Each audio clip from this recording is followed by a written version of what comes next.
What do you think is a misconception that people have about dating someone with autism? Well, the biggest misconception for people on the autism spectrum, especially us women with autism, is that we have been infantilized for so long, and I just don't like being infantilized.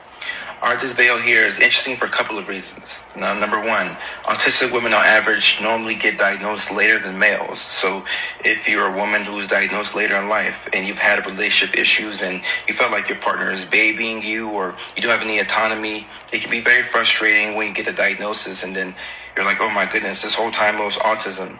Number two, keep in mind that when you're autistic, a big part of your life revolves around you trying to have some sort of autonomy. So in a relationship, if you don't feel like you have some sort of control, or if decisions are being made for you, you'll never feel like you have equal say, and it's going to be a very frustrating dating experience. People often forget that autism is a spectrum, and the way one autistic person sees and views the world and experiences the world could be completely different from how another autistic person would experience and view and interact with others in the world. We cannot forget it's a spectrum, so you can't expect all autistic people or all autistic women to have the same experience. And it's interesting because when I'm looking at the comments, I see a lot of interesting different things in here. So one person commented about how African American women with autism are often sexualized and misdiagnosed. I can see that. And you can make the case for autistic women who are white or Hispanic. But I get what she was saying, and I can see that there's probably a lot of truth to that. Being black and being autistic is something that we need to talk about a lot more, and I don't think we're talking about that as much and having these conversations, so we have to definitely do that.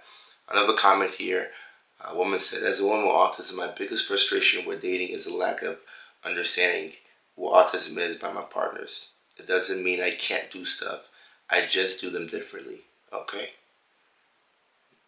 It doesn't mean I'm broken, just wired differently.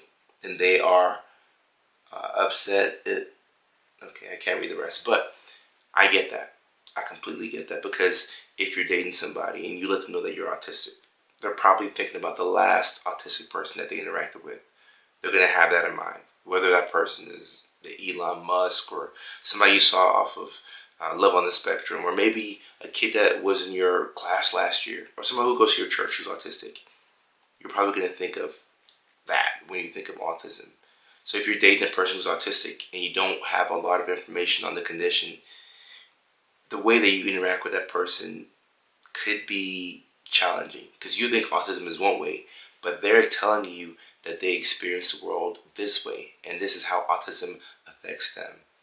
And I think this is why we have to just remind ourselves over and over that autism is a spectrum. And you can have two autistic people. You can have twins. Yeah, you can have twins who are both autistic, but they can both experience and view the world in different ways. So I don't think we need to forget that. We got to keep that in the back of our heads.